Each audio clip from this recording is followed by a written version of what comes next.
Ito na ang masarap na dimsum at saka ang kanyang sauce. Let's eat! Mga kapartners, ngayon gagawa tayo ng dimsum. Ito ang mga ingredient. Unahin natin ang soy sauce. Okay, ito ang sesame oil. 1 spoon. Then ang soy sauce. Bali, 5 nito. And iodized salt, syempre. 1/2. And baking soda.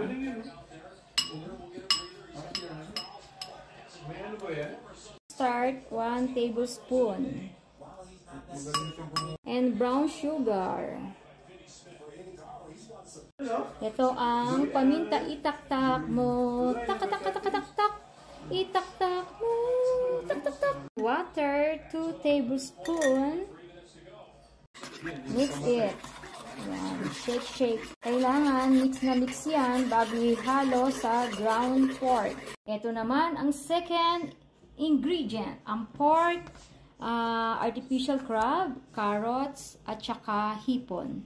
So, unahin natin ilagay ang pork na giniling.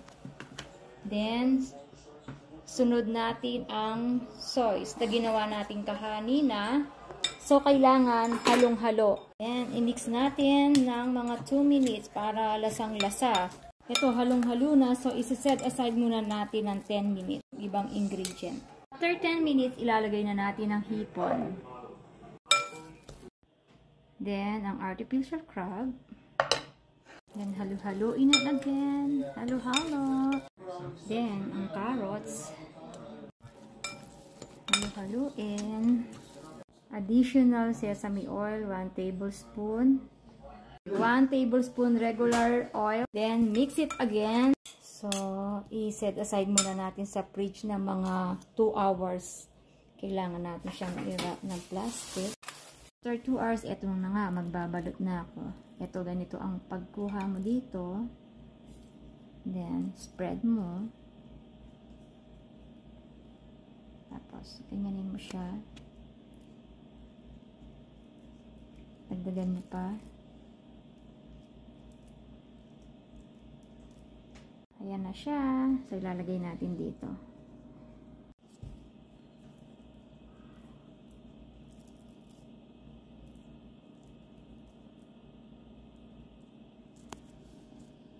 Okay, ready to steam. Ayan guys, dinagdagan nga namin ng carrot sa taas. Muntik na namin nakalimutan. It's ready to eat. Mga kapartners, gagawin natin ang sauce ng dimsum. So, lagyan natin siya ng sugar.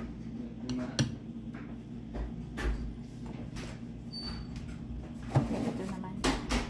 And vinegar, 1 tablespoon.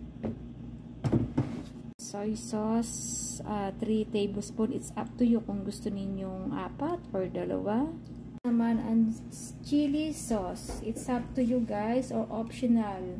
So, lagyan natin siya ng konti. So, ready na. Ililipat na natin siya dito. Ito ang ating finish. Looks yummy.